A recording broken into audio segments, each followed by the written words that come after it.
right. I have put a link to the folder. You were also emailed a link to that, but just in case, I did place it in the chat. And then if you have the presentation, there is a link to that on the slide as well.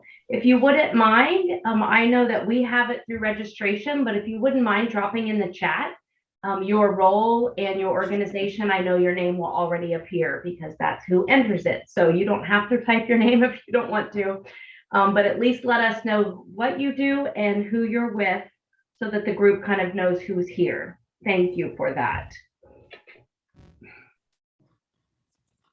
While you're doing that, just want to remind you, please mute and unmute. This is a small group. We really look forward to this being an interactive session. We want to share with you, but then we also want to learn from you as well. I'll call it our give ask. So I'm going to give, and we're also going to ask, and we encourage you to do the same. Share any comments or questions you have throughout the session. We are going to go into breakout rooms for one activity this morning, so we do encourage you to engage with those others in your room. And please share your thinking, and you all have a wealth of experiences that could really contribute to this network. So we would love for you to do that. Today, we want to apply Epstein's framework of the 6 types of engagement. If you were here last year, I know that Kaylee hit on those. So going to do a little just quick refresher, but then we're actually going to do an activity with those so that you can then see how those can be used in your own schools, districts, organizations. We're going to network with others. We're going to talk about some successes and barriers to family and community engagement. Talk about the experiences you have and maybe kind of brainstorm and troubleshoot with each other. We want you to engage in a high leverage practice, a multi-tiered approach to family engagement. We are really fortunate today to have Dr. Barbara Boone and Hadley with us this morning. They're going to join us at about 9:20.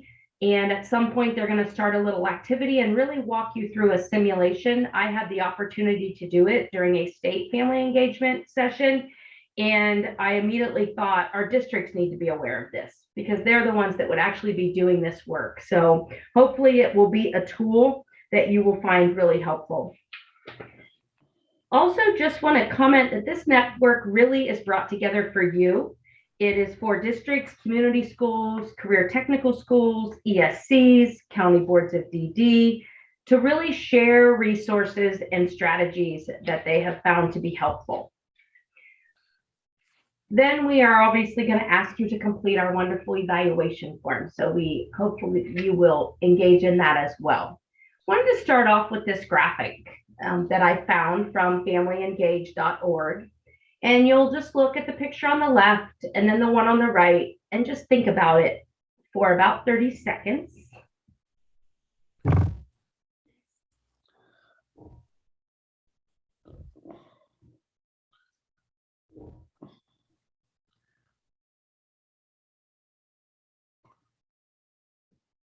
So the past 18 months, actually we're going on probably 20 about now, have forced really the education world to think differently. So when you look at this image, what thought really comes to mind? So if we could just get a couple of people to either share in the chat, unmute, and share what thinking did this kind of spark in you when you read this image?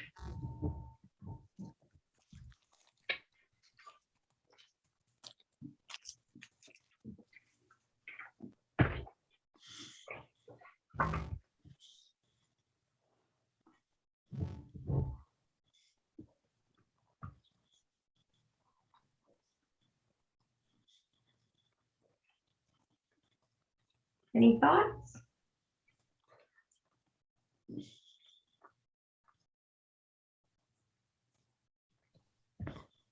Susan, I would say in looking at that picture, to me, it means it would represent that engagement is continuous.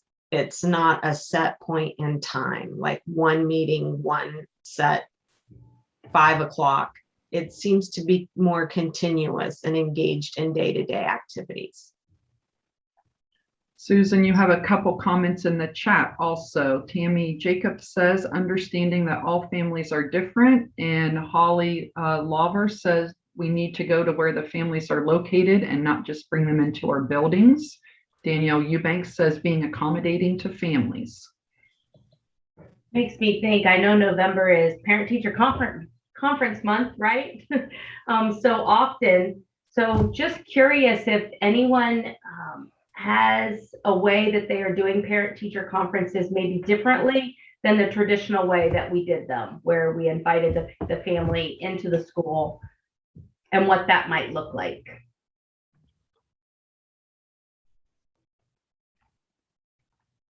Susan, I've done a couple of different things this year. I've participated in parent-teacher conferences just to support parents. Last week, we actually attended one in person. We were able to go to the school. But then yesterday I had one where I went to the school with the teacher and then we called the parent because that was what was most comfortable for her. Great. Thank you for sharing, Tammy. Sure. Is there anyone on the call that your organization is not calling them parent-teacher conferences? That we're calling them maybe something else?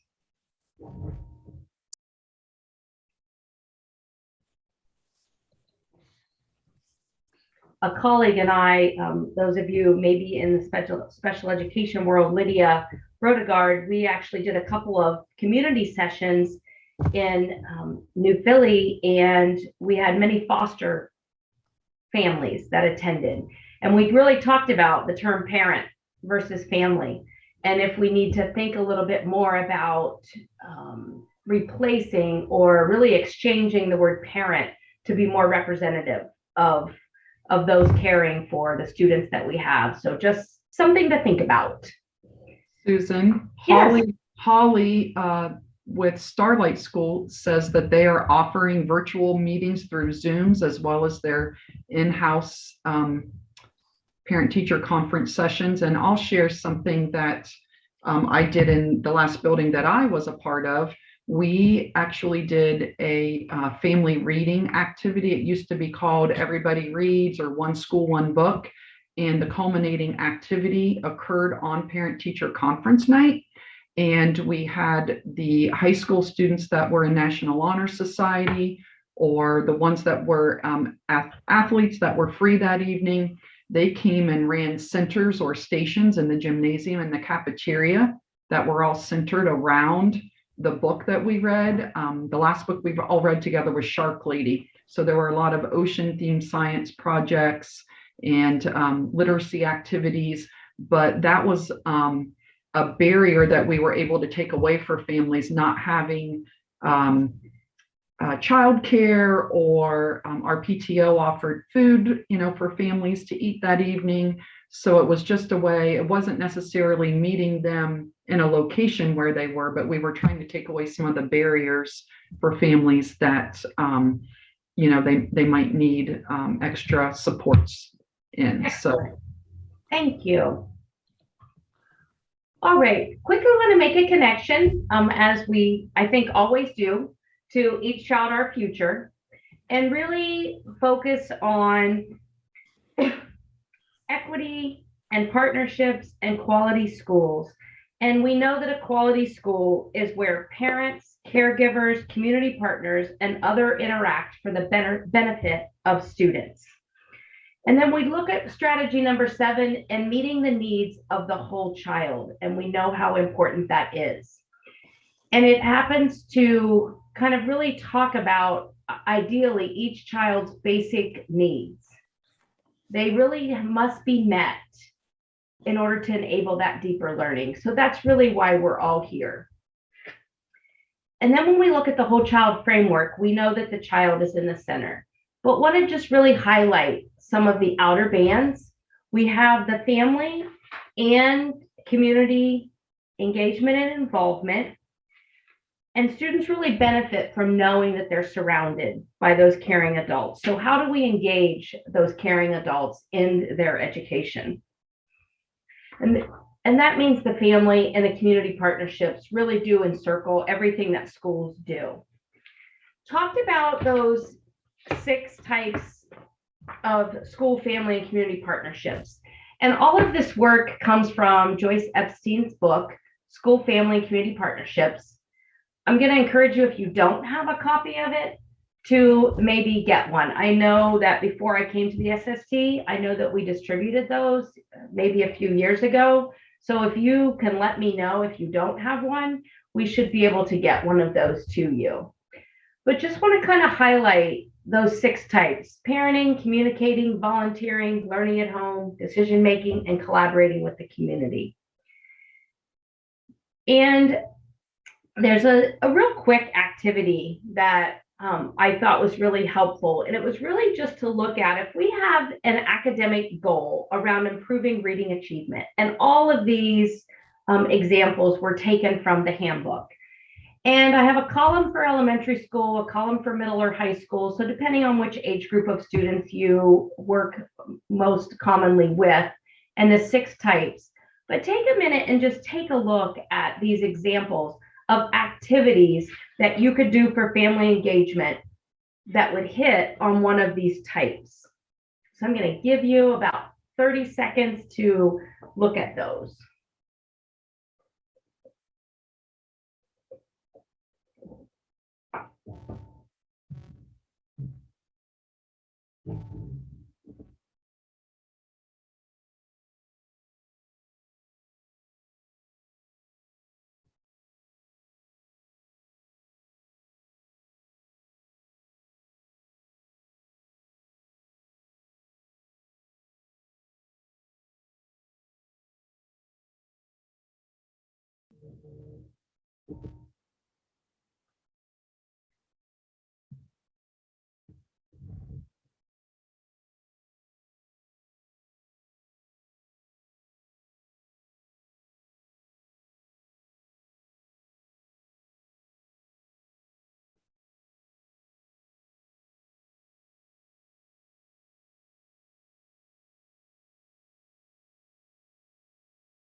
Okay, do any of these mirror, or are they similar to activities that you have experience with in your districts or buildings? Could we get someone to unmute and just share a thought around one of these? We used to have literacy nights before all this COVID stuff hit. Hi, Carol. Hello. Thank you. Anyone else? Did anyone see an idea on here that you thought, oh, that might be interesting to look at? Just kind of the same thing. Prior to COVID, one of my districts did the family reading nights and provided like pizza for dinner. And I don't remember us having, maybe there was a childcare for like younger kids so they could be involved with the elementary age, but yeah. All right. Susan, I have to actually, I can take no credit for this whatsoever, but our ESC just last Saturday had a family reading festival at the mall. They had 800 backpacks to give away, free books for the kids. School districts in the county showed up with activity tables, and it was just, I had not seen the event actually before. Last year, it kind of went COVID, and so they did a drive-through kind of thing. But it was really magnificent. The community support and the educational support within the schools within the county and the area were just terrific. It was, and these kids are just rifling through those free books, looking for the one book that they wanted to pick. It was just wonderful. Good. Thank you, Scott. Sounds great. All right, well, what we would like to do, just a little engagement activity. Want to send you into a breakout room, probably 3-4 people. I need to look at the number of how many are here. And like Kara gave an example of literacy night, how it used to work, but the pandemic kind of caused an issue for that. Scott gave an example of something that was very successful. So I want you to kind of choose an example in your breakout room with the folks you're in. Talk about what is a challenge that arose or is kind of stifling an activity that you think you'd like to do. Brainstorm some solutions around that challenge. And then what would a next step be? So for example, if you wanted to choose the literacy night, maybe we could help Kara kind of brainstorm possible solutions to that. And then we're just gonna ask you to look at the 6 types of involvement and say, which type would that be? And then we hope to hear from a couple of the rooms when we come out. And this is going to be really just a quick dialogue, really just to kind of share in your rooms what activities you might be doing, what you might be having a challenge with, and maybe just trying to get some help within this network of the other experts that are here with us today. So let me, and this in your folder, you should have a copy of this particular form if you'd like it. If not, just talk about it. Again, we're not going to stay in the rooms that long, and then we'll come back together. So let's see.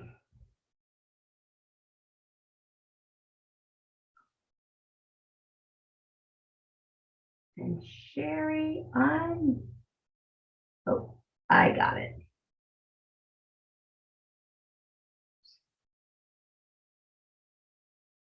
We're going to go with 4. And this should do it.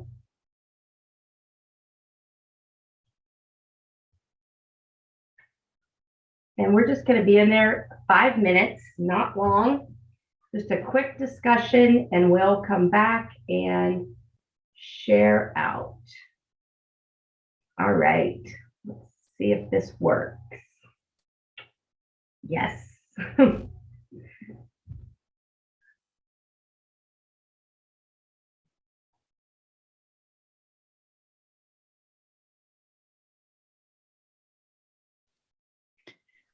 Susan, I jumped out of my breakout room just to That's okay. see if we just needed to talk about anything.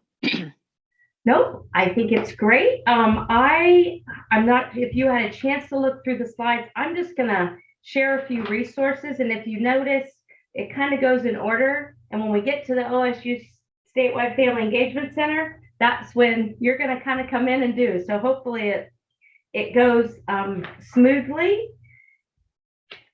And it should, and I'm excited about it. And we have a good group. I am thrilled with, my principal from the NNPS project is in the waiting room. I'm super excited about that. So let her in.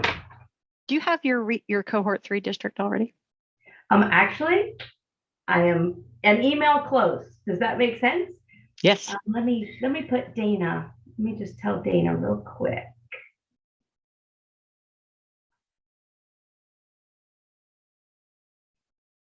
I emailed the district that we went off the survey results and some other work we're doing, but that district has a new superintendent, so not the one who filled out the survey. So I sent the survey report to the new superintendent and really asked if we wanted to confirm that they were still very interested and if he wanted to move forward. I sent the agreement and I said, if you have any questions or if you want to talk about it. I first met with I'm not the consultant for that district, so I met with the consultant for that district. And so it's kind of in that super's hands, if you will. But we think it should be I don't want to say a no-brainer, but it's a nice small district. It'll be a good thing there. And I sent them the training dates, of course, which are on the agreement so that he would know what the commitment would be as far as training goes. And his meeting in February, I tried to make sure he had all those dates. And so. And Dana's here from you? I think Dana is here. Hi, Dana. Hi, I am here. Great. Trying. I always, okay. I always love to see your name pop up. What a nightmare. They're in breakout rooms and I could send you there if you would like, but it's going to end in 2 minutes. And they are really just talking about a family engagement activity that maybe has created some challenges for them and brainstorming some ideas. I could definitely throw you in one because I know that you have done some great successful things from coming to the BLT and talking to you. So if you think you would like to contribute, what do you think? How much, I mean, are they gonna be together much longer? If not, I No, can wait. just a couple minutes. Okay, I'll just wait then. Okay. All right. Well, I'm super excited you're here. Thanks for coming. Susan, you know, what Hadley and I are doing is really a professional learning session. And so if you want to offer a CEU or something for it, I'd be happy to sign that or do that with you. I We don't know if do you already offer are a certificate for for today. this. Okay. Yep. Okay, great. So For they the whole will thing. get Okay. one for 2 hours. And that's Awesome. one reason I wanted to include you, because I feel it's really important when we have these that we do include a professional learning piece. Yeah, in the we'd love network. to partner with you on this. So Perfect. thank you so much for the invitation. Yes. I'm happy to come back.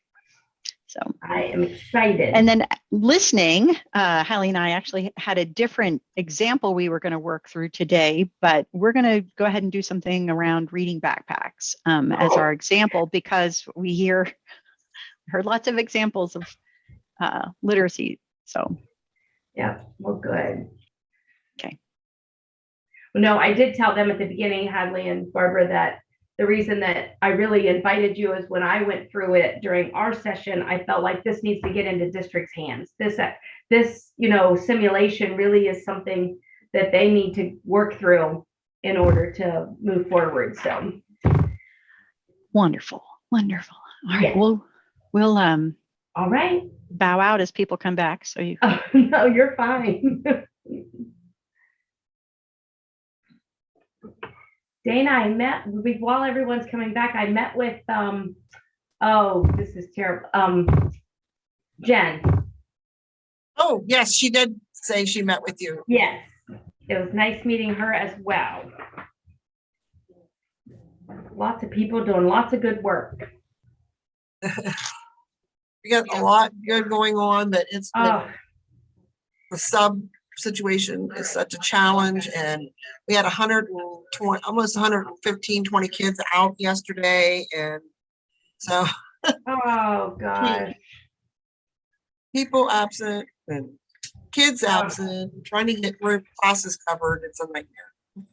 Oh, I'm sorry to hear that. That's why I was late getting on this morning, because Oh, trying to get everything covered for the day. well, I'm just glad you're here. Believe me, we completely understand. Thank you. All right. Well, I think everyone should be back. Thank you. I'm confident that you had great discussion in your breakout rooms.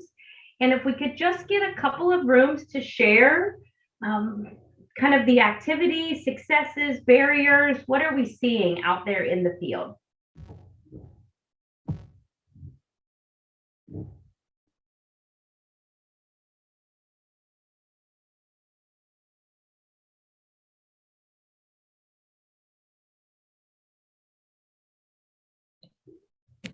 Well, I would like for Holly to speak because it sounds like they've got some good groups going on. Like she has a feeding group and they're doing having some good discussion there. And I feel like within our district, there is talk about doing these things again, but I just don't foresee it happening until next year. I think they're starting to work on planning those things, but I just don't think things will happen until next year. Okay, I'm going. I talked a little bit. Of course, we didn't do anything last year, and we've done very little this year. We have a DD school, and so we're staying with the stricted measurements of no visitors, etc. But when we were actually active, we run a feeding class for many of our students who have very sensory issues. So we taped our instructors and put it on a tape and then shared it with the families on conference night of the students that it's okay if we have a preschool also, so we really started in preschool. They should be playing with their food. They should be smelling it. They should be tasting it. They should be squeezing it in their hands, that it's okay for them to do that. So we made a video about our feeding group. Our EI people, when we enroll a new family, we have books that they take out. And then as they're working with the children, no matter what milestone they're working on, they work with families on how to engage with literacy, of just reading to your child, how you do that and work with that. So we have that going. We also have 2 or 3 other sensory tapes in regards to different areas for our students. So we put a lot of that on video, and then on conference night, we just kind of have different areas where those are being viewed on a projector for the families, and then the therapists are there to answer any questions the parents might have.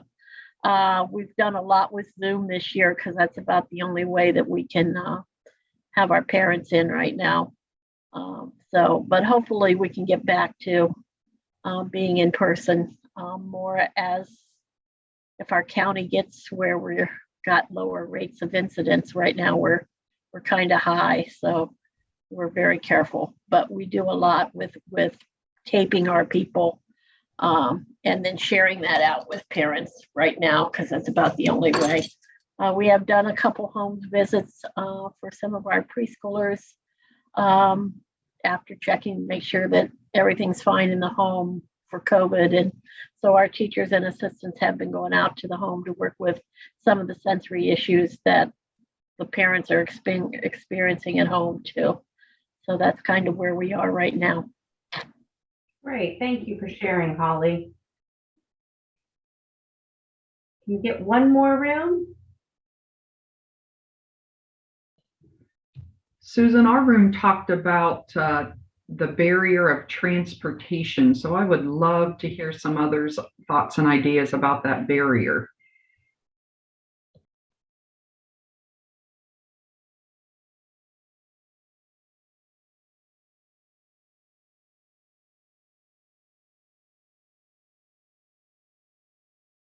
Any creative ways folks have been addressing that? Because you're right, Sherry, we've definitely heard that that is an issue in the region.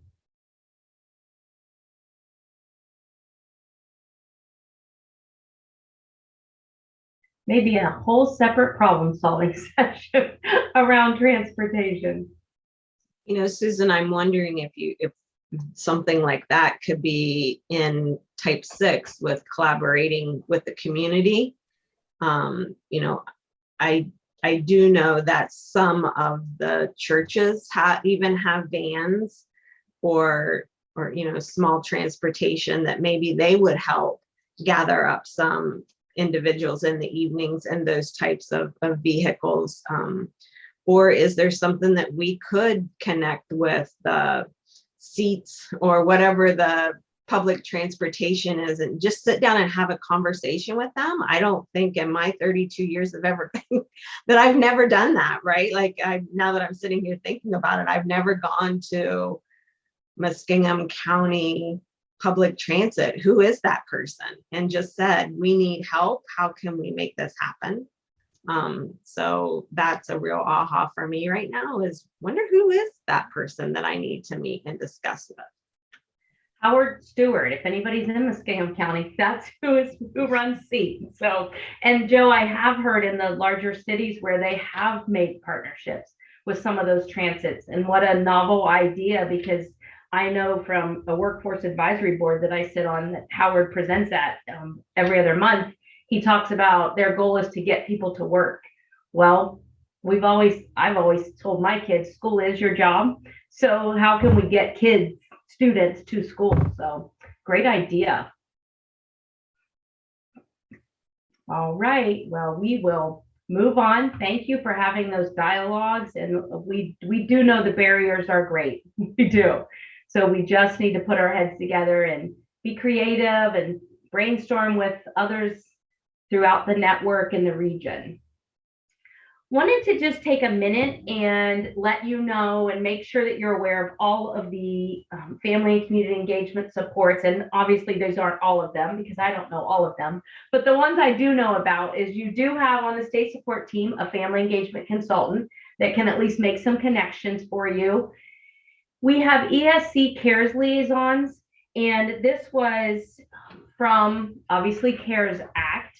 And there is a slide that talks about what their role is. They were brought on to identify some gaps in services and ultimately link students and families to appropriate state and local community resources.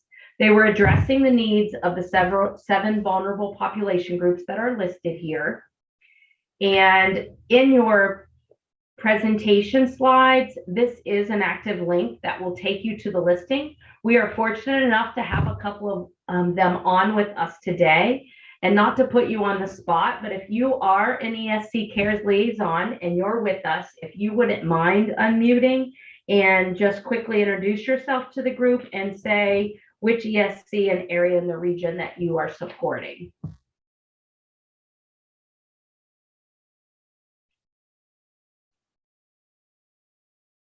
Hi, I am Tanya Steele, and I'm from the Muskingum Valley Educational Service Center. So we cover portions of 7 counties, including Muskingum, Perry, Morgan, Coshocton, Noble, Tuscarawas. What am I forgetting? Oh, how many did I say there? I've lost count. You're doing okay. No, that's fine. What we're really focusing on, I'll say for our most vulnerable population group would be students experiencing homelessness. So that we were tasked with trying to determine which one of those 7 groups, and it could have been multiple groups, and then begin to focus on that group. So that's what I'm doing. And Tanya, I'm just going to highlight, Tanya does have a series of, I'll call them professional learning sessions that she has put together. So if you're interested in, if one of your vulnerable population groups is homelessness, might want to reach out to Tanya, or I believe that I probably have that flyer that I could drop in the folder, because she does have a series really monthly, right? We've done 3 professional development webinars, and then we're actually this afternoon, we have a networking session where we're trying to pull in community partners and educators and our McKinney-Vento liaisons, and kind of what you're talking about, what you were just talking about with SEAT, how do we create these partnerships to better serve our students and our families? It's, we're doing great things. We have amazing things happening in each county.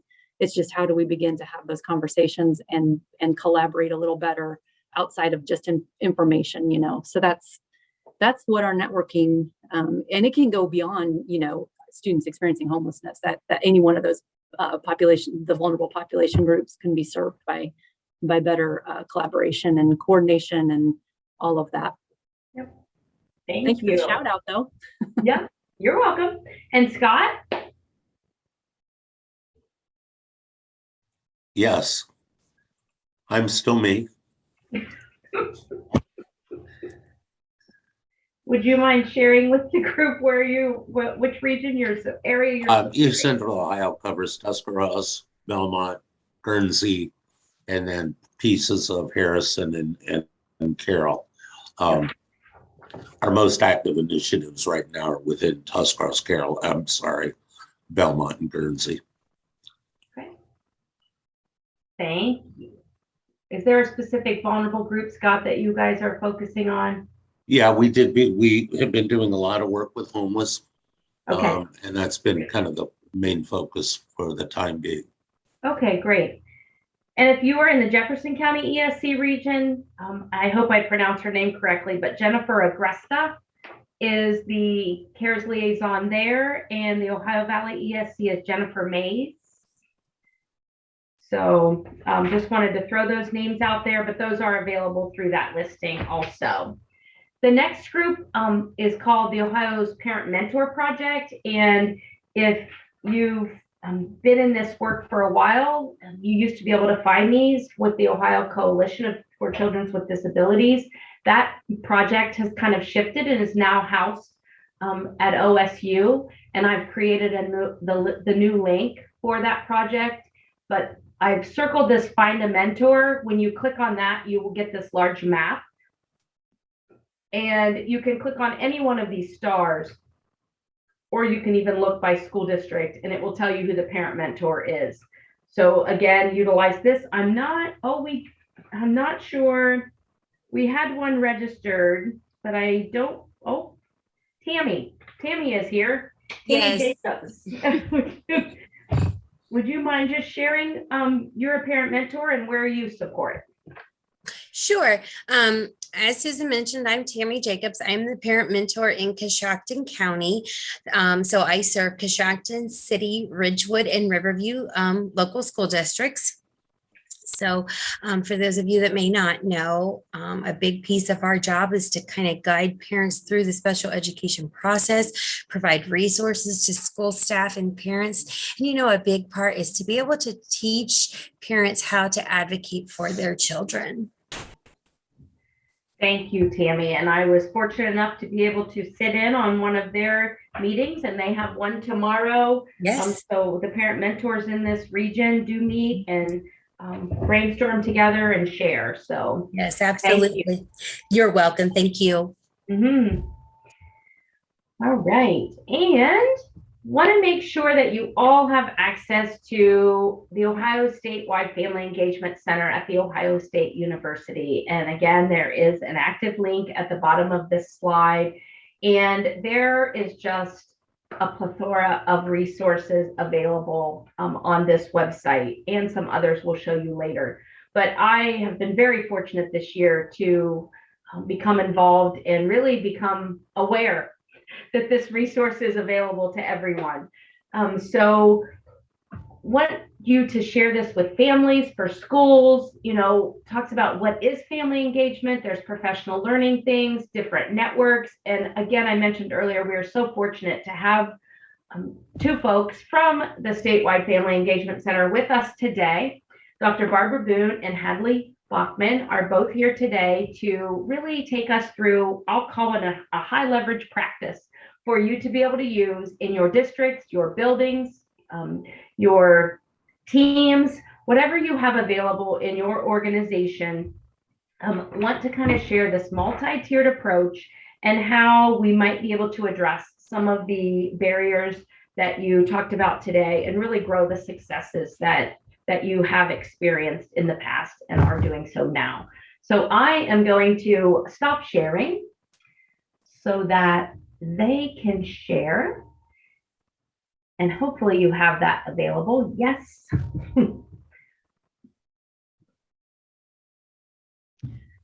Wonderful. Are you ready for us to take off here? We are ready, and your PowerPoint is there, so take it away.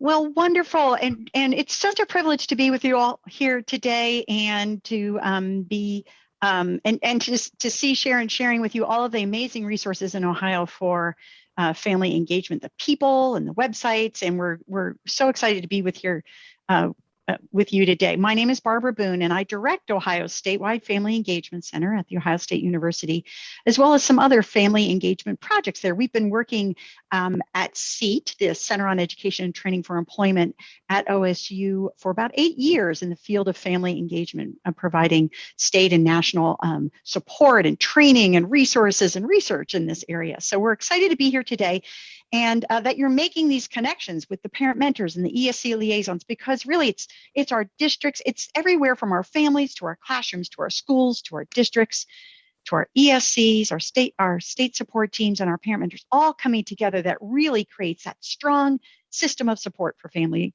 So I'm glad to be here, and I want you also to meet Hadley Bachman, who's here with us.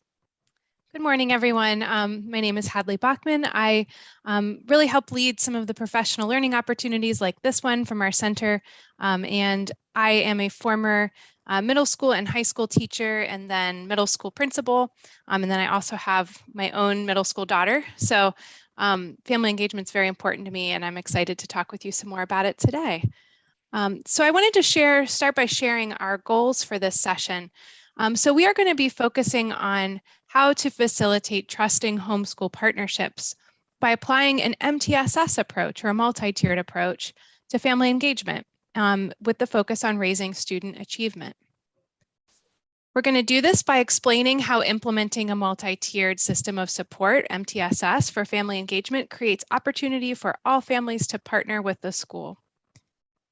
We'll be describing different roles for families in a multi-tiered system of support model. And we'll be thinking about how we might integrate an MTSS approach to family engagement into each of our leadership roles. I know we have people in a lot of different roles in this session today, but really thinking about how you might facilitate this kind of an approach with your team.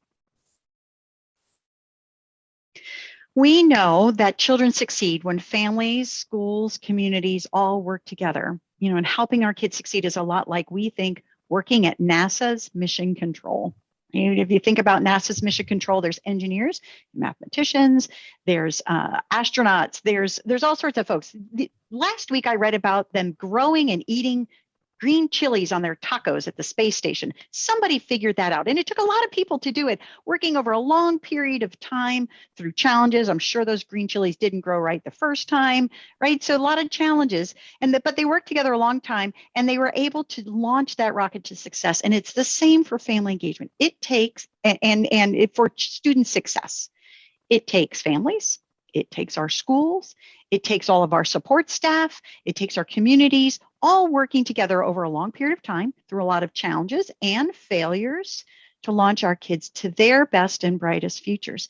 So it's amazing to see a rocket take off with all of these things working together. And so I'm wondering what you think about. What are those things when you think about launching a kid to success? What are some of that fuel that launches a kid to their success?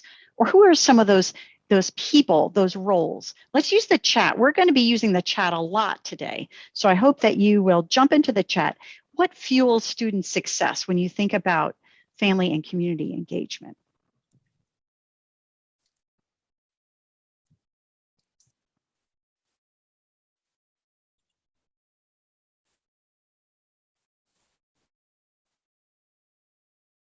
Great bus drivers who welcome them every morning. What a difference a bus driver can make in a kid's day.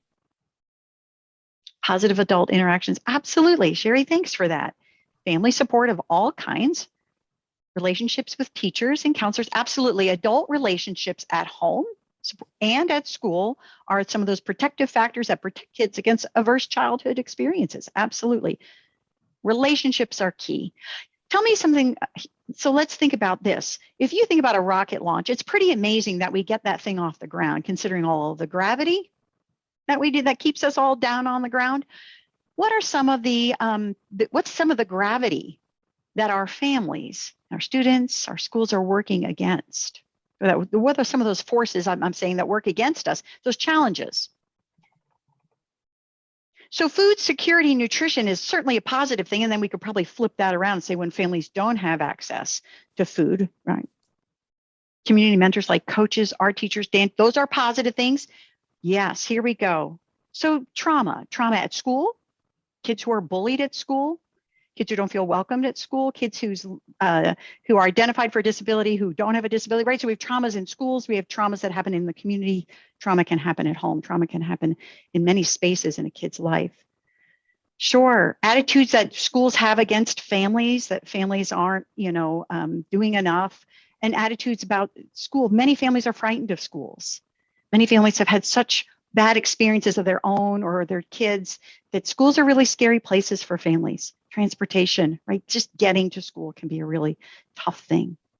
All right, so let's move on. So we've got this rocket launch. Let's hold that in your minds. I hope you use this metaphor again in the future, that we're trying to have all kids lift off. Despite these challenges, we can do it if we work together, just like NASA's mission control. And so we know that working with families as partners leads to better outcomes for students academically. We're building protective factors. So this means that our collaboration with families and with the community now creates this cushion of care around each child in Ohio, ensuring they have adults who believe in them and collaborate with each other, both in the home and in school. But if we're not careful and intentional in our planning for supports for families, some students and families won't have this benefit. If we're only planning for one type of family engagement, events at the school, we're missing the opportunity to collaborate with many of our families.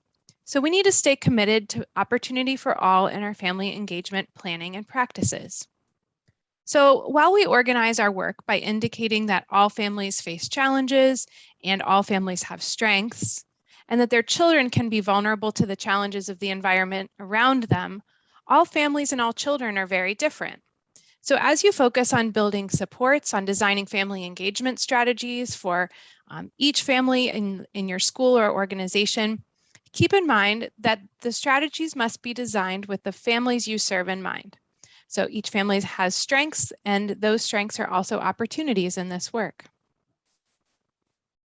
So today we're going to consider this multi-tiered system of support, this approach to family engagement with a really broad focus, where we are going to focus in on, we were listening, we had a different example prepared, but we were listening to all the literacy examples and the idea about literacy nights. So we're going to focus on literacy and as we apply this with you. And so please keep close to your keyboard, because we're going to be building it together with you. So you may use a multi-tiered system of support with PBIS. You may use it as you build your instructional supports. You have got core instruction for all, and then you have interventions. So you have tier 1, tier 2, and tier 3. You may use it in your high school as well. So we use this, so we're going to apply this to family engagement. We see a multi-tiered system of support as a data-driven system to organize our family engagement interventions and supports so we can apply them planfully and then maximize outcomes for students. We want to focus our family engagement on student outcomes. So today we're introducing this tiered approach to family engagement. Our goal is quite simple, that all families not only have the opportunity, but can and do engage and partner with the school through differentiated practices that meet the needs of each family. In this model, we categorize our practices, our services, and supports into different tiers, which we then make available to families flexibly based on their needs in any given situation. So we want to be clear here, we're not assigning families to tiers. So instead, we're planning proactively to adapt our approach to family engagement so that each family is supported. Families will need different levels of support at different times and in different situations. Barbara and I have found this to be true with our own families. So our model is expansive. The purpose is to widen our practices so that all families have opportunity. Tier 1 supports are core and universal strategies that are linked to whole child supports. So Tier 1 is the universal school or program-wide support system for all families. Tier 1 establishes the school culture and communicates expectations for behavior and learning. We like to think about effective universal supports meeting the needs of most families in your school. So at least 80% of families should be effectively engaged through Tier 1 strategies, or you should revise whether or not you review and revise whether your approach at this tier is universal enough. Tier 2 supports then are more targeted.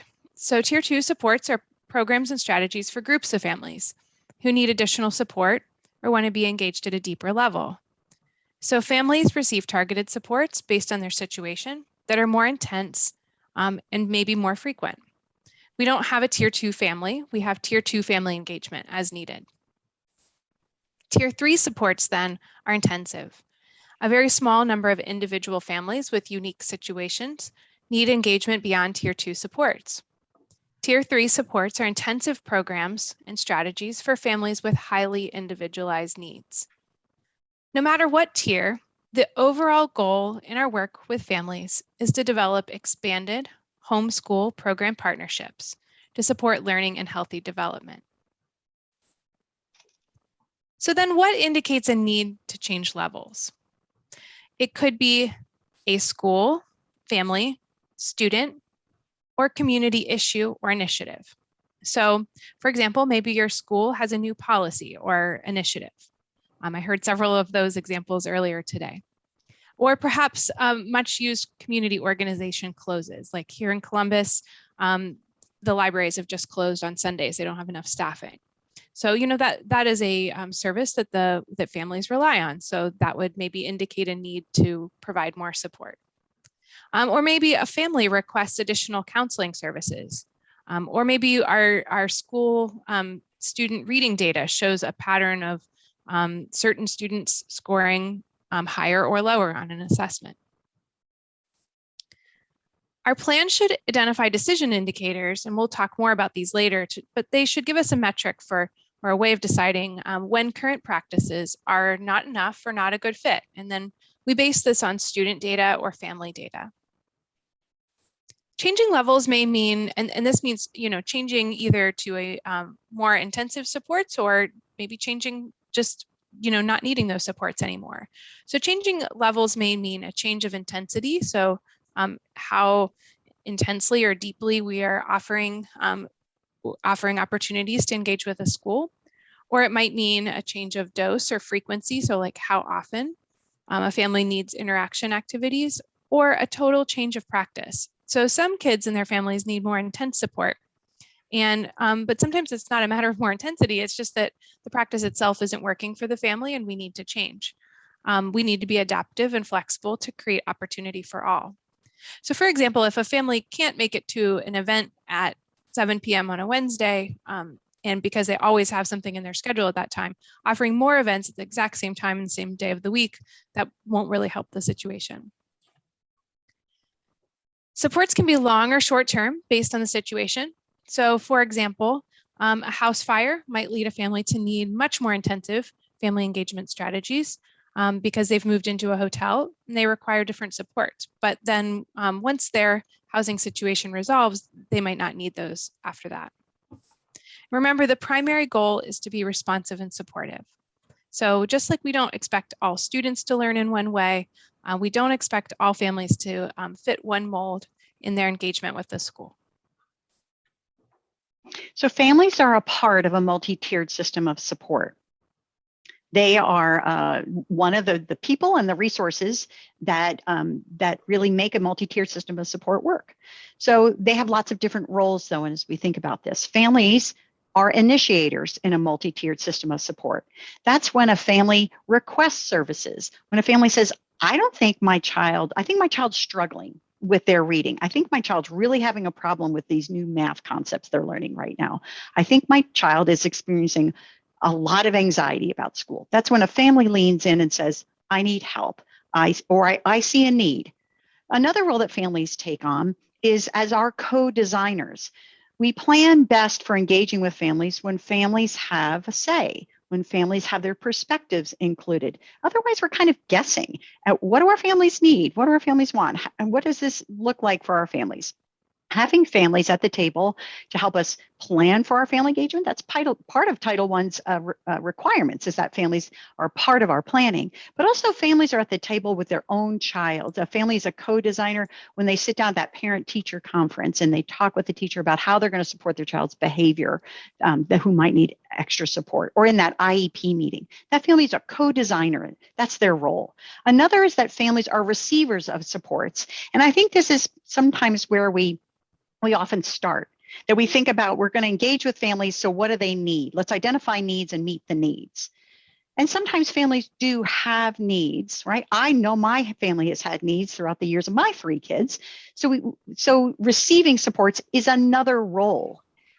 A fourth role for families is providers of supports. When families sit down and spend some time reading with their child, when they talk around the kitchen table about what do you want to be when you grow up, when they sit down with their high school and say, what courses are you in, you signed up for in fall semester, all of those questions. Are you getting ready for that exam that's due instead of playing Nintendo right now? Okay, all of those things are ways that families are supporting, and they support one another as well.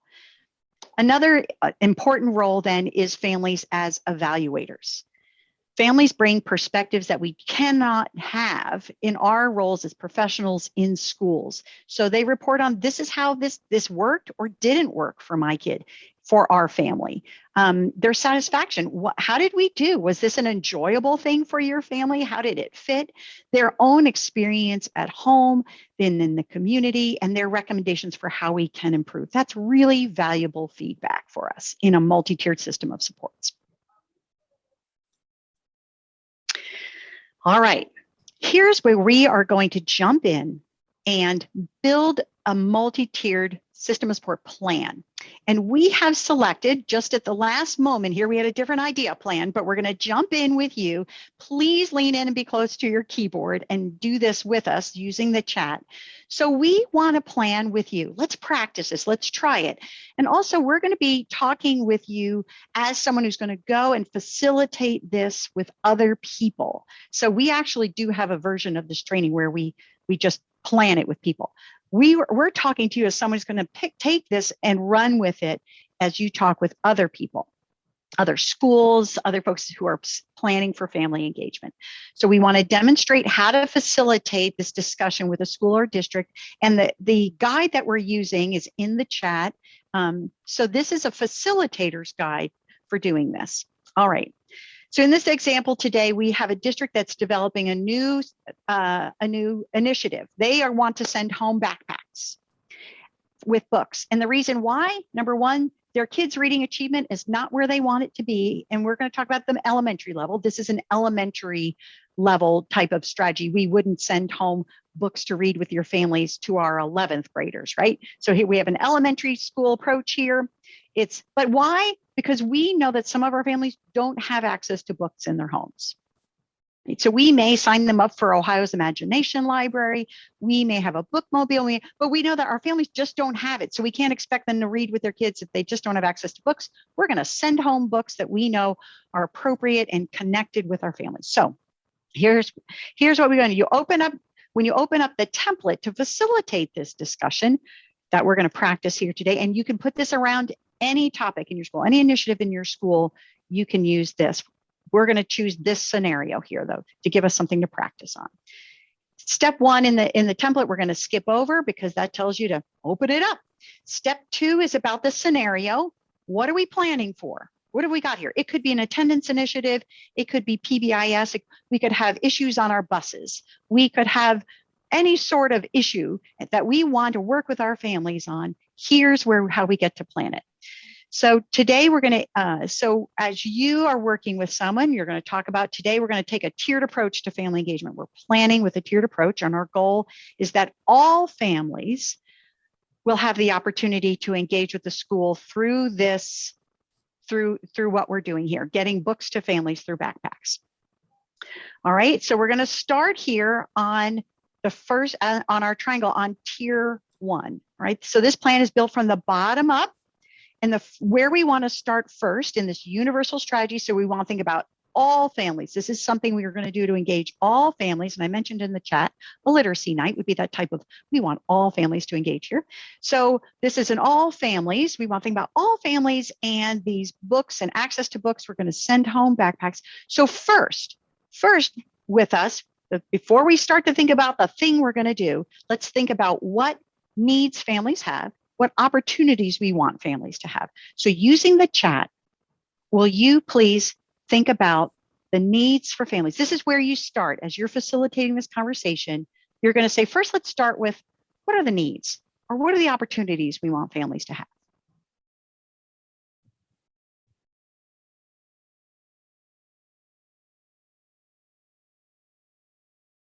And just to kick us off, I have an idea. I think all families would probably want to know, what is the purpose of these literacy book bags, these book bags that are coming home?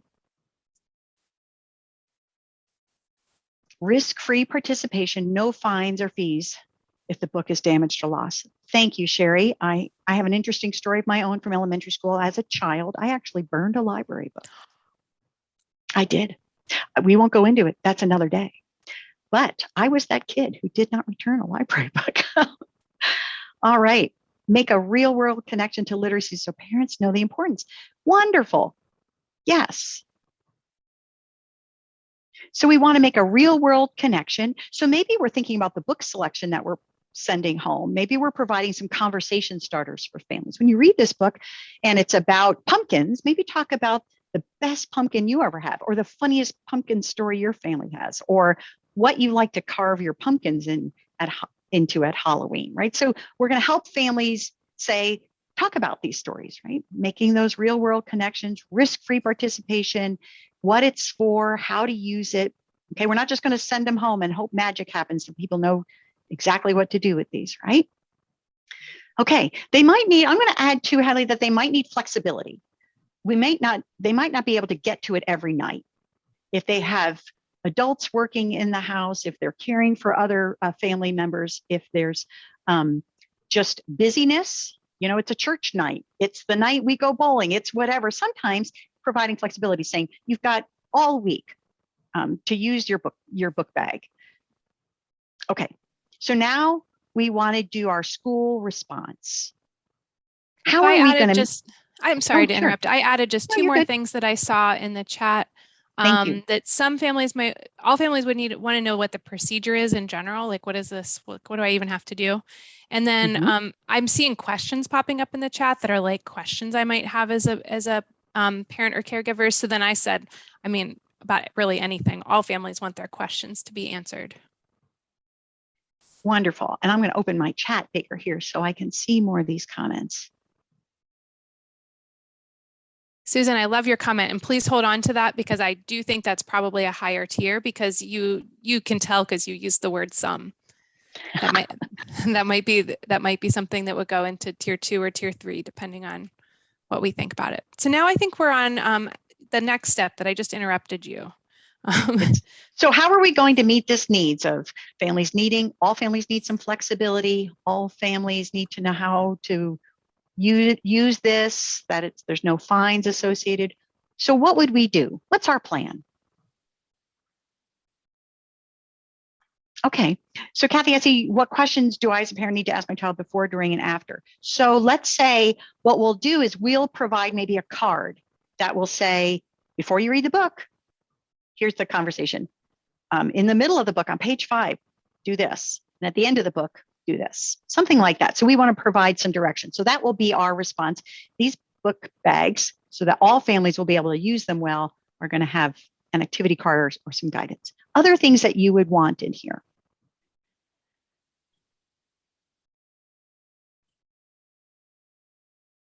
I mean, I might want like some kind of introduction night or virtual event or something like that, so that I know the purpose and that maybe I can have my questions answered.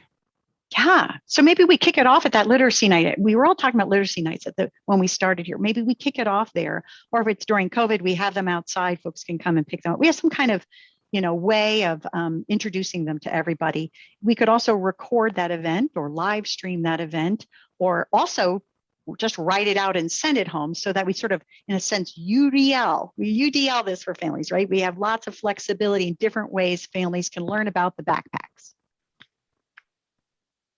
All right, can you all still hear me? Mm-hmm. Okay, good. Sorry, I just hit my headset. All righty. So we want to make them accessible. Maybe we know that there are certain, maybe we live in a farming community. Maybe we live in a mining community. Maybe we, depending on what our family does, we might want to send home books that really have to do with the families in our school. Maybe we want to encourage, maybe we live in a community that doesn't have a lot of racial diversity, but maybe we want to just kind of show that in books. So maybe we are providing books home that show people from all over the world, many different races. There's so many things that we could be thinking about in this. But so let's move to tier 2 now. So this isn't full and complete, but you get the idea. What do all families need? What opportunity we want for all families? How are we going to meet that? And we're hoping we're going to hit all of our families with this tier 1 support. That's where we're aiming for. We might say 80%, but let's just aim for all. We want everybody able to do it. Now let's look for tier 2, targeted support for some families. So think about some groups of families, things that are like about some families, that they may have a different need. They may need a different opportunity. And so let's identify that. And Susan, I think you said some families may need connection to a recording. Okay. Susan, did you mean a recording of the book? Or did you mean a recording of like how to use the backpack? No, a recording of the book. Okay. To be able to listen to when they're reading with their child. Presumably because they may have reading challenges themselves? Correct. There you go. Okay, so you know what we just did, and we kind of went a little backwards. We kind of thought of they're going to need a recording, but let's go back to the why. And Hadley kind of helped us make that shift. So the why is because some of our families aren't fluent readers. They may not read in English. My father, and I share this, I'm going to share all sorts of things today. I burned a library book. Yes, I did. And I had a father who couldn't read. So my father never read me a story. So, but I certainly did learn to read. So how did we do that? There were lots of different ways. Recorded books were certainly a wonderful thing in our household. So, okay. So families who have reading challenges themselves. How about families who speak a language other than English at home?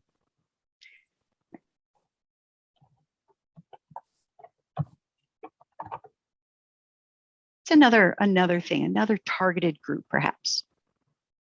I was thinking about some families may work second or third shift and not be home in the evenings.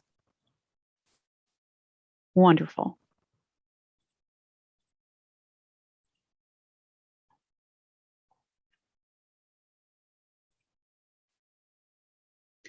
So let's go with that. We're really been disciplined here. And as a facilitator, I want you to encourage you to do an even better job than I'm doing right now. Stay focused on what's the opportunity, what's the need, just like we would planning for a reading intervention for a child. We identify a need by a diagnostic reading assessment. We identify a student's reading needs, and then we provide a reading intervention. So first we identify the need or the opportunity, and then we design the intervention or the plan. So now, what supports can we provide to these families?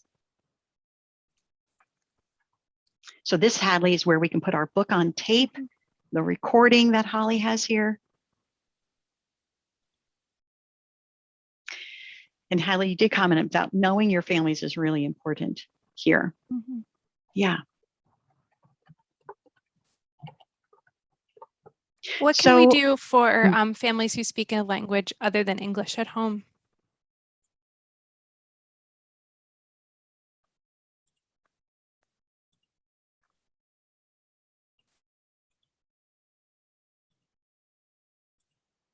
One thing, I think the activity card we mentioned in tier 1 would need to be available in multiple languages.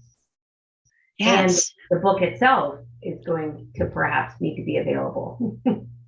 Yeah, thanks, Heather. And Susan, absolutely. So a bilingual book, one that's, maybe Spanish and English or whatever that home language is, or just in the home language or both. We know that reading in any language for a child is helpful to their literacy in English. We also know that a family who struggling to read in English is not as helpful to their child as someone, if they can read fluently in their home language, be able to read fluently with their child in a home language.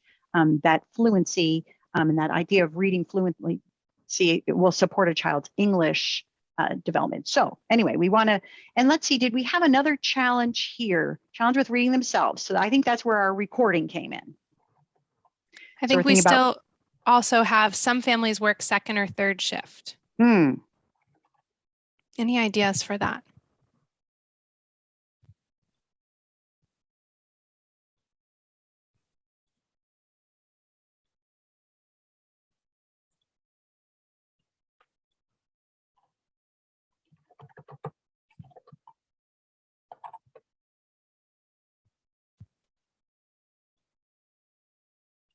So let's think about that. The dilemma is that maybe there's not an adult available to read in the evening with a child. Offer volunteer to read with students during the non-academic time of the day. Thanks, Sherry. We were just with a school yesterday that was talking about their cadre of grandparents that they have recruited and cultivated over the years. And one of the things that the grandparents of the community do is they come to the school and they read with children, and they've taught them the simple view of reading, and they know how to read and help kids sort of develop their reading skills. So, okay. This is Jill, and some people are faster typers than I am. So I'm just going to unmute myself here. That's perfect.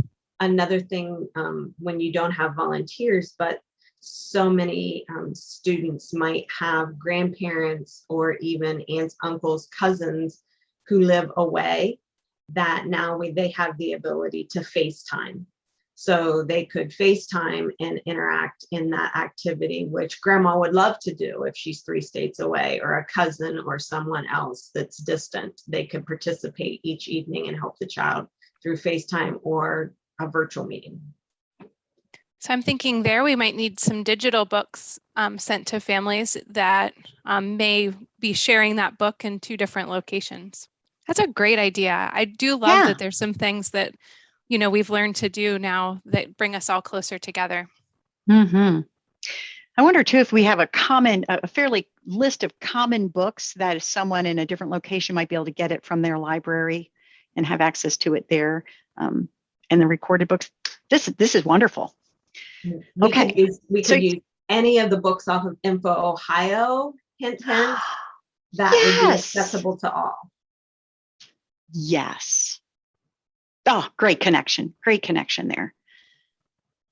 So you see, boy, I love how that we see this developing here on the screen. So we understand our tier 1. If we're going to do it with everybody, here's what we need. We're going to have some families that maybe our tier 1 approach isn't going to work for, and we've identified those needs, and then we've thought specifically how do we meet those needs. Now let's go to tier 3. This is the most intensive supports. This is very individualized supports. So what might be some very individualized needs for a child or their family?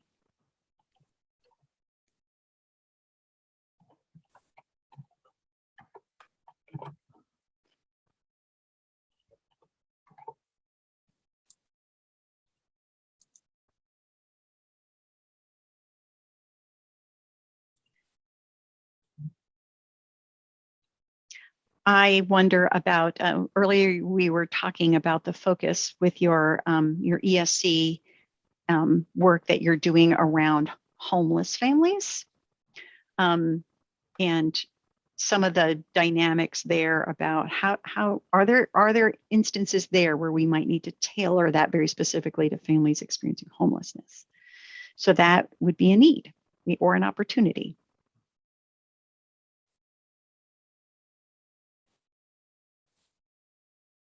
Braille. Thanks, Holly.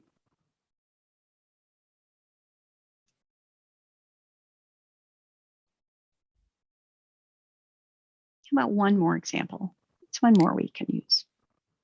Did you see the example about a foster family with multiple students? No. And not enough hands or time to work with all of them? Thanks, Sherry. Okay. So these are our families that we want to think about. It's maybe a more hands-on, maybe a more intensive practice, may take more time on our part, or certainly individualized. So what could our response be to families that are having these needs?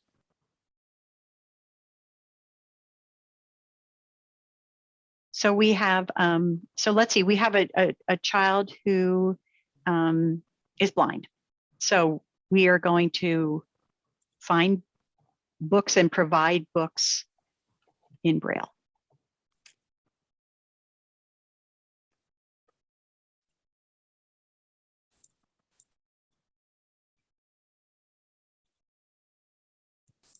I think for a family with multiple, a foster family with multiple students, this might also help support families who work 2nd or 3rd shift, who might be doing this kind of thing over breakfast instead of over dinner, keeping the activities very short, something that's 10 minutes or less.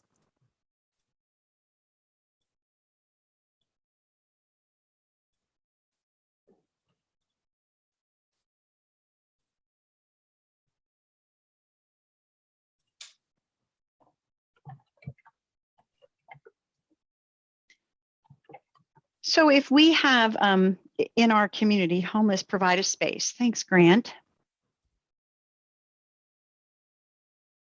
Having older children read with a younger child. Thanks, Holly.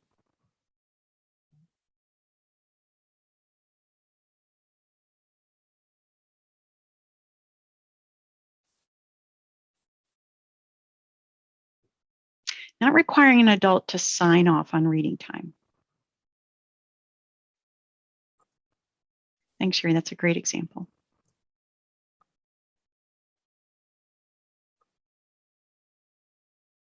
I think we've really done a great job of thinking of these tier 3 response and supports. I think some of these are ones that we've never heard before in other groups. This group is particularly thoughtful. I appreciate it. Yeah. Do you think we're ready to move on to I the do. thinking about roles for families? Great. I do. I just love how you all thought very deeply about this, and you see how if our goal for these backpacks is not to do backpacks. Our goal is to put books in the hands of families that may not have them, and also give them some guidance around how to use these books and enjoy them with their children. And then we thought about all the ways we'd work around that so that we don't just do tier 1, but we have tier 2 and tier 3. Okay, so now we want to think about the roles for families. How could families be an initiator in this? So I'm just going to offer that a family says something like, we just don't have kids' books at home. So they're sort of letting us know we don't have books. Or a family that indicates, thanks, Tammy. See you later.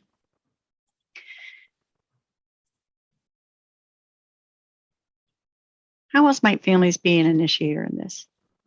They may have books to give away. Absolutely. I love that. Yes. Families may say, we have a whole bunch of books we're done with. We would love to share them with others. So let's just keep moving through this. How might families help us plan this and help us to do this really well?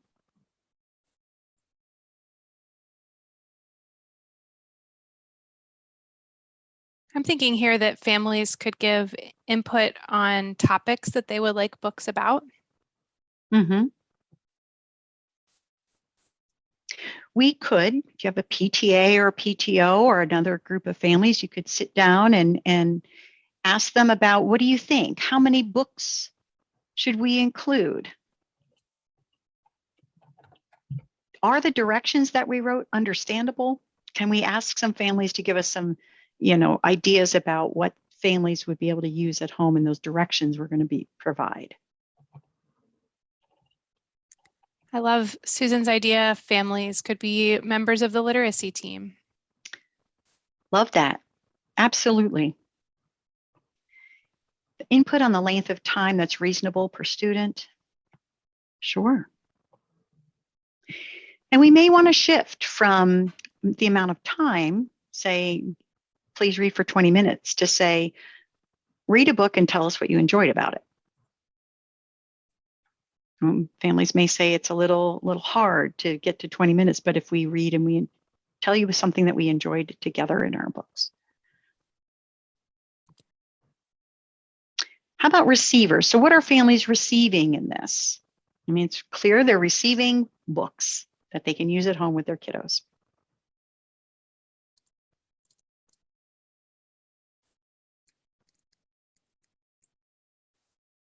And how are families providers in this scenario? So they're doing guided literacy interactions. Thanks, Sherry.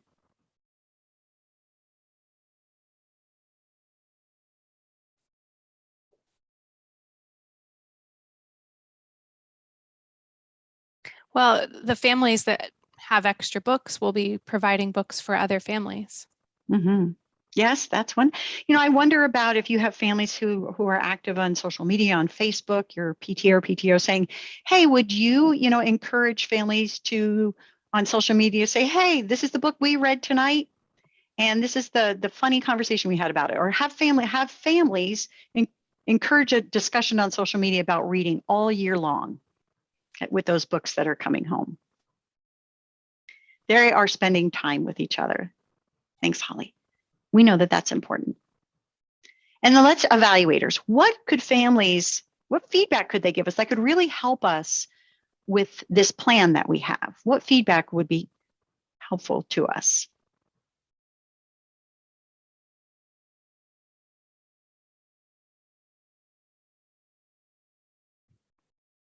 I'm thinking we could include just a simple rating card about the book and activity. just to Mhm. find out if families liked that book, and that should be one that we keep. Yeah. And I could see that changing from, maybe even a family being able to write on it. Is there a certain topic of a book that your family would particularly like to read? We talk to teachers sometimes, they're like, I got to know my families and I realized, do you know that most of my kids on the weekend go spend time on a farm with their grandparents? I'm going to send home more books about farms. You might discover that you have several families that are really into cars, working on cars, zooping up cars, trading cars, selling cars. Let's, capitalizing on those things we know about our families. Okay, so feedback on how it worked. Was it engaging? Was this hard to do? How can we make it better? All right, let's move now to this idea of the indicators, right? This is a data-driven system. So certainly the feedback from families about this is data. Now let's think about what would indicate a need for change. How do we know that we're going to move to tier 2? How do we know that our tier 3 supports aren't needed anymore and we're going to move to tier 2 support or tier 1 with a family? Remember, families aren't tiered. Our planning is. So families may be fluid in moving throughout these different supports we provide. So a change of intensity is, this is how intensely we work with a family. And so let's think about what would indicate that we need to change the intensity of our practice with a family. Change of intensity is sort of how deeply or intensely we're working with family. So what if we are working very closely with a family that has been homeless? They've maybe been in a local shelter. They maybe have been moving around quite a bit. What if they land in stable housing? Okay, so we see a shift in something like that for a family. Jill, thanks for here. We see, look at the team data on the past participation of a family. Or a family requesting additional support, perhaps requesting that a shared reading is modeled for them or with questions.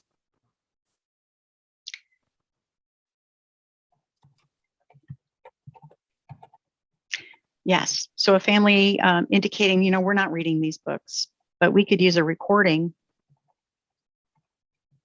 All right. So, and actually I probably just gave an example of a different type of indicator for change, but let's see, I'm going to reading Sherry's comment here about percentage of participation, number of days per week a student participates in the reading activities may show a need for a different tier.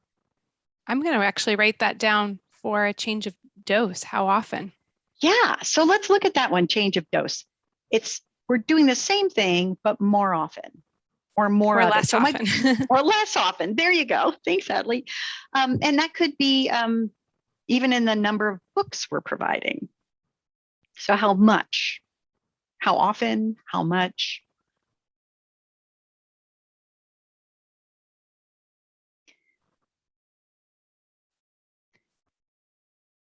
Maybe currently we only ask families how it's going halfway into the school year. Maybe we think, that's not enough. We need feedback more often than that. And we want to get feedback more often. So we're going to change how much feedback we're getting from families. And then let's look at indicators for change of practice. So we're sending home books in a backpack. We don't want to, and what would be an indicator that this is not working? These books going home in a backpack to this family, we need to do something different.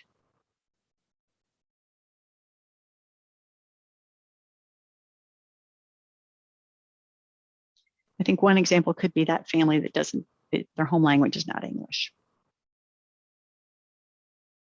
They're not coming back.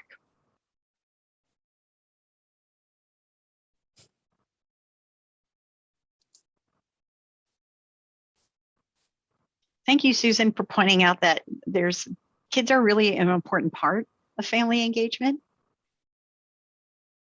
So hearing from students is data as well for us.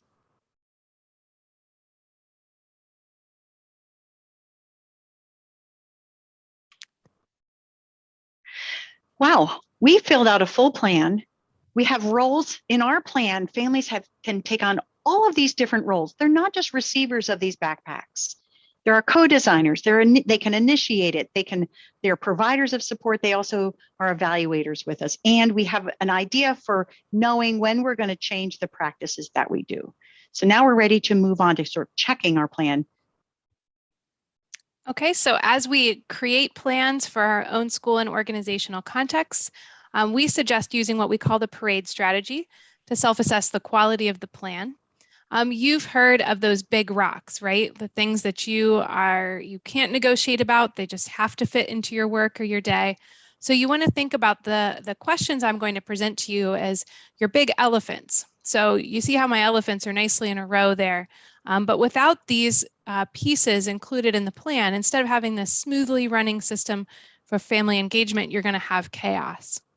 So the first, so I'm going to be kind of talking us through maybe how we did each one of these items, but this is generally a conversation you can have with your team. So the first question, the P stands for, is it proactive and preventative? So here we're thinking about, we don't want to wait for problems. We want our tier 1 strategies to inform families and support families in such a way that problems don't occur. We're acting so that families and students have what they need to be successful. And so right away, we knew that families were going to have questions, that they would want to know what the procedure is. They'd want to know, what the penalties might be if the books or materials were damaged. And so right away, we thought about how we might present this information to families and provide an opportunity for them to ask questions. So the families aren't starting out right away being confused and not having their questions answered. So that's just one example about how we acted in a proactive and preventative way. The A stands for, do all have opportunity? So our plan isn't for some families, it's for all families. When some families are not engaging, our school community suffers. Instead of blaming families for not engaging, we strategize for how to differentiate our practices so that all families have the opportunity to support their child's learning in meaningful ways. An example of this, let's see. An example of this is we thought right away about how some families are going to be busier in the evenings. Maybe they're busier because they have multiple children or because they work different hours. And so right away, we were planning to how we could differentiate these activities, by not insisting that it's an adult who does the reading, or by providing digital copies of books so that families who are far away from each other can still support the children in the family. So this enables all children to be successful because we've planned ahead of time how we can help support families that don't have that 9 to 5 schedule and have multiple adults who can care for the child in the home. The R stands for, are all roles for families included? So we often think about families just needing to receive supports from the school and then provide supports to their children.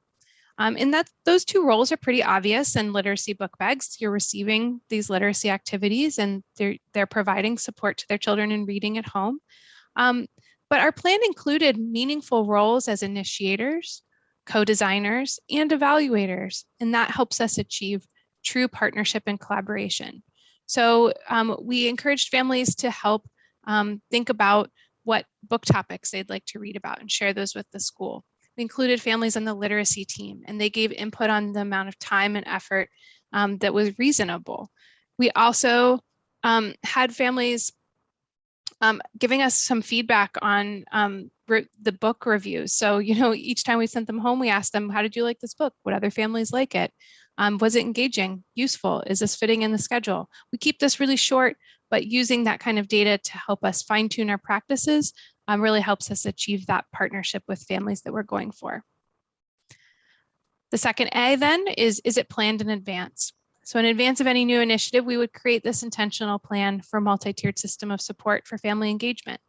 And we did this by, this kind of planning is something that you'd want to do just before you roll out a new initiative so that the family engagement plan can really run alongside it.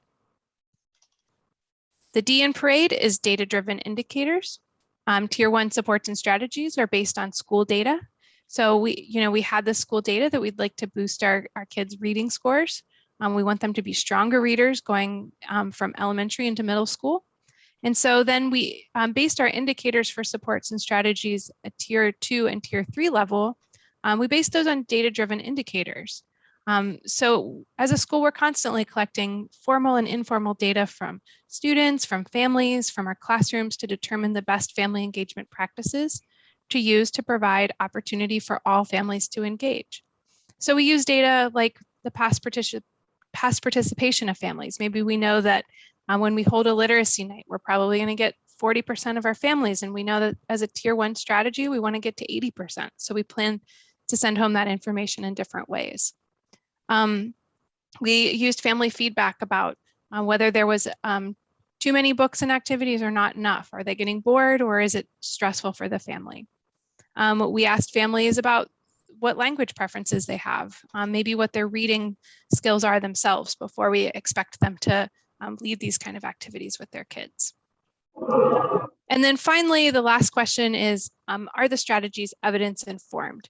And so evidence-informed strategies for family engagement are really getting to that, the idea that Barbara shared early on about that launch, that we're launching students to success. And so instead of practices being something that we sort of sporadically do, only events and only a few families participate, and then we've checked that off, but then when things get busy, we sort of stop planning for family engagement. Instead, we think about family engagement being central and sustained. So it's central to this literacy initiative. It's family-centered, so we think about their needs and opportunities first before we plan what we are going to do as a school. We're goal-oriented for our students, so we're not just doing family engagement just to do it, but we're really thinking about how this will benefit students' reading. And then we really think about how that our practices should reach all families, not just a few of them. So now I think we're going to be closing up in another few minutes here, but we do want to just have a moment to talk about some questions. So I'm going to go ahead and put these in, and then maybe Barbara, you can lead us in this discussion. Sure. So we'd like for you to use the chat here and talk with us and with each other about, as a coach, as someone who's working with schools and working with groups of folks who are planning for family engagement, how might you use this? And you could also, we'll throw both questions out there. How could you adapt it for more informal conversations? So how might you use this, or how might you adapt it?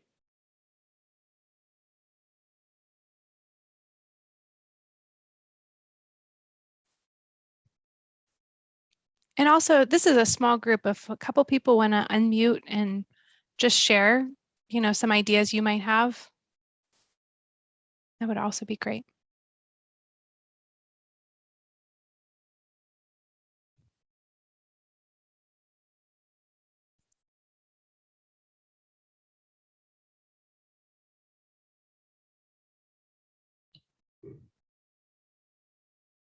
Everyone is being so shy today.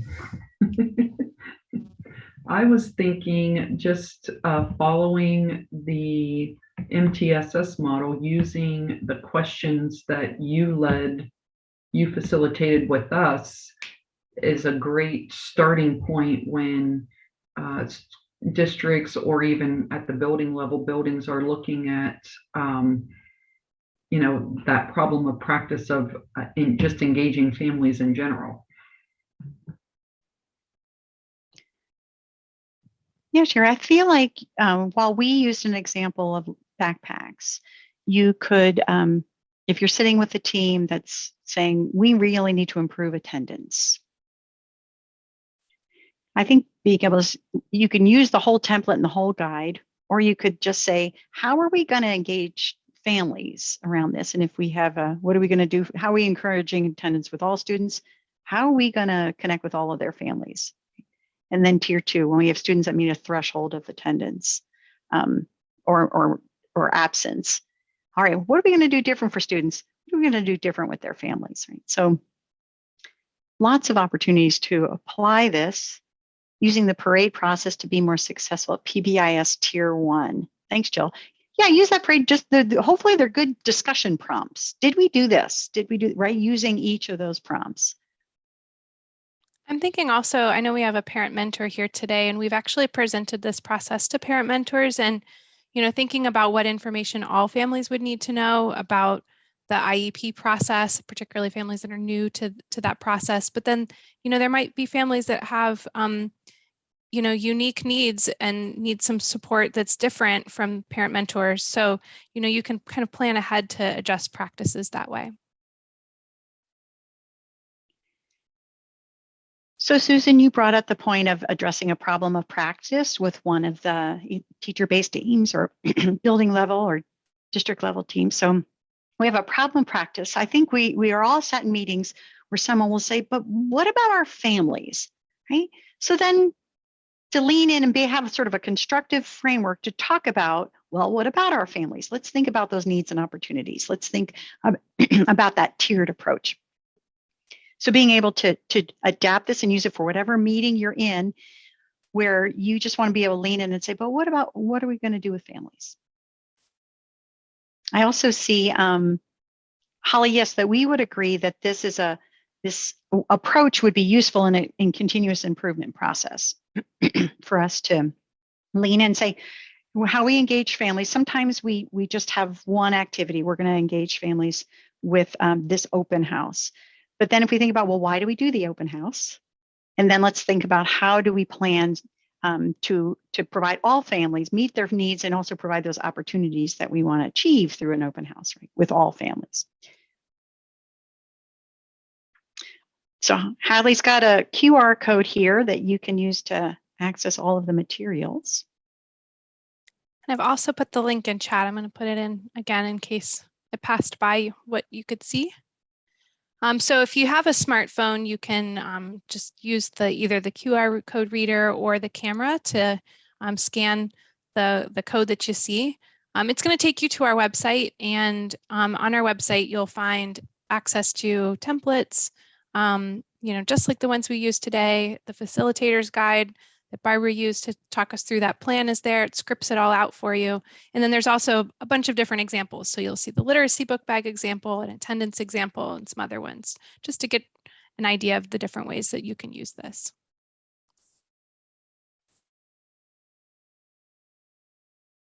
So we hope you'll stay in touch. Susan, you already shared our website at the beginning, and we just want to let you know that you can certainly on the website, there's resources for families and for school. There's many, many videos that you can use. We have lots of training coming up too. We have a Foundations in Family Engagement course coming up. We have a Partnering with Families for Early Literacy coming up, another Communicating About Family Engagement coming up. And we've just got a lot of things that are ready now and also things that are coming in the future. So we hope that you will provide us with your feedback as well. Thanks for giving us a chance to be here today, Susan. Oh, wow. I can't thank you enough. And I feel confident from watching the chat and hearing folks chime in that this was a beneficial exercise activity for them to go through. And I just know that it has sparked some thinking and some ways to apply this. So thank you both so much. I really do appreciate it. Thank you very much for having us. And I'm going to just share again. And they have put the link in, and as they mentioned, there are just so many resources. They also included a link to a survey. If you could take the time to take that from the post-professional learning, that would be great. That link is in the chat. And all the materials for this are available on the website and also through that QR code. So thank you, thank you, thank you. Very much appreciated. All right, well, very quickly, I wanted to kind of wrap up in the next 15 minutes, but I wanted to share that as most of you are aware, that there is a state policy and guidance for family engagement on ODE's website. And it is currently, the policy is being updated, and we're being told that it may go to the state board in December. So stay tuned and be on the lookout for that so that you know if your district policies for family engagement need to be updated as well. And I will try to stay on top of that and notify you once I've gotten word of that. But that is available out there as well. Wanted to highlight some other resources. Obviously, there are just tons, but the Office of Federal Programs did have a monthly session on parent involvement, how to engage parents. And there is a bit.ly link here that would take you to a recording for that session. Also, Talking Points is a nonprofit organization which is really focused on family engagement for really under-resourced and multilingual communities. So if that applies to your district or organization, have a link there for you. There is a new research brief available called Partnering with Families for Early Language and Literacy. Literacy has been a focus all day, and this was actually in here before we kind of heard you bring that up earlier. Obviously, it's a focus everywhere, but specifically in our region. So there's a link here to that new research brief that is out also. Now, I could just sit here and list and list and list. Sherry mentioned, if you were on earlier, I think, that there are two also kind of bigger pieces that I found. One is from the U.S. Department of Education, and it was just recently put out, supporting child's SEL, really, and then behavior and mental health. And then a new report just came out from Mental Health America on 2022, the state of mental health in America. So these are just both resources that are available. They have actually been uploaded into your participant folder as PDFs. They are kind of meaty, but if you want to peruse those, or maybe there's someone in your organization that you might want to share those with that might want to take a look at those. And then lastly, I do have an activity that I kind of wanted us to do to build a resource bank. I'm calling it a resource scavenger hunt activity, and in your folder, and then also linked in the presentation, is a document, a shared document that you all have access to. And there have been links put into 6 different sites that I found. And there are obviously others. I probably should have, I'll just do that right now. In case you have a new site that you know about that I did not find, there are extra boxes at the top here that you could actually add one. But wanted to give you a few minutes really to peruse one or more of these sites and take a look and maybe find a resource that you could share with the network. I have put in 2 examples that I found by going to a couple of these. One was the Statewide Family Engagement Center, and I found a resource that really helps rewriting the RIMP letters, building trust with families through the reading improvement and monitoring plan letter. And there's a great resource there for that. PBIS, there's one for middle years to careers. So if you're looking for ideas on how your school can engage families in career exploration, you could check out these resources for schools and families. And these are in the process of being updated. So you can see that I just found 2 resources to share with this network. And what we would like you to do is spend 5 to 10 minutes taking a look and finding something to add in here that you found particularly that would be useful for you or families in your district, region, educators in your region, and include those into this. And this will be a working document where we can just keep adding and sharing resources with one another. So not going to put us in breakout rooms, just going to take a 5-7 minute kind of silence break as we see this resource build for us to use throughout the network.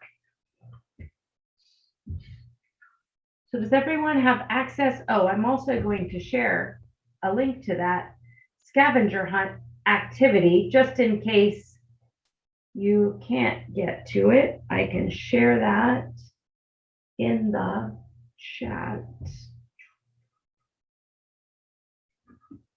There you go. There is a link to the actual scavenger hunt document, and all those links should work. Hope not, or I hope that none of them are broken yet. All right. Any questions?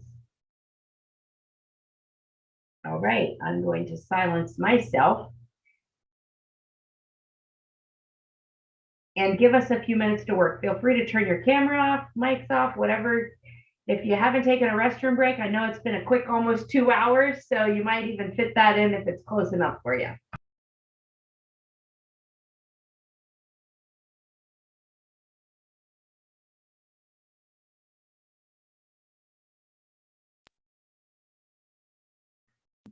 thank you to each of you that is adding to our shared document for resources. I know that they shared the link. I did include today's multi-tiered approach to family engagement, the link to that, just in case you need the place to find it. It will continue to be on this in this family engagement folder, because again, this is a network and we all have something to contribute to this network. So truly appreciate it. Thank you so much. Now, and please, if you're finding a resource, please continue to add, but I do want to honor our time commitment of, getting you out of here by 11 o'clock. I truly do appreciate and understand how busy that you definitely are. So we don't want to disrupt any more of your day. And we want to make sure that you do have plenty of time to provide us with feedback, because this is the first one that I have done. And we are planning on scheduling at least one, if not two more for second semester. So I have put a link to the evaluation form in the chat, and we would really appreciate it. It's very quick. If you could take the time to fill that out for us. And then also want to be sure that I share with each of you a certificate for today's session. So thankful to be able to include that professional learning piece into the network and be able to provide those contact hours. So there is a link also. The first link is to the evaluation. The second link will be to the certificate for the session. So please make sure that you grab both of those before we end the session. Thank you, Jill, for the thank you. And I hope that you all did receive some resources that you either were not aware of or just reminded about being out there. I would like to open it up and ask anyone to unmute and talk about this network. Maybe just, was this what you were expecting? What would you like to see us do in this network? And maybe if you have a specific need that we could address for the next time.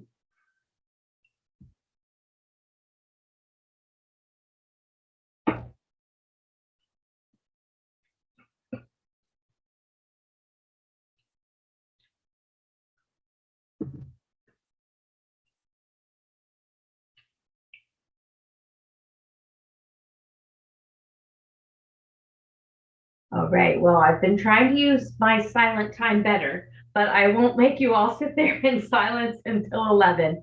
So it is 4 till, again, we truly do ask that you complete the evaluation and also make sure you grab a certificate if you need that or want that.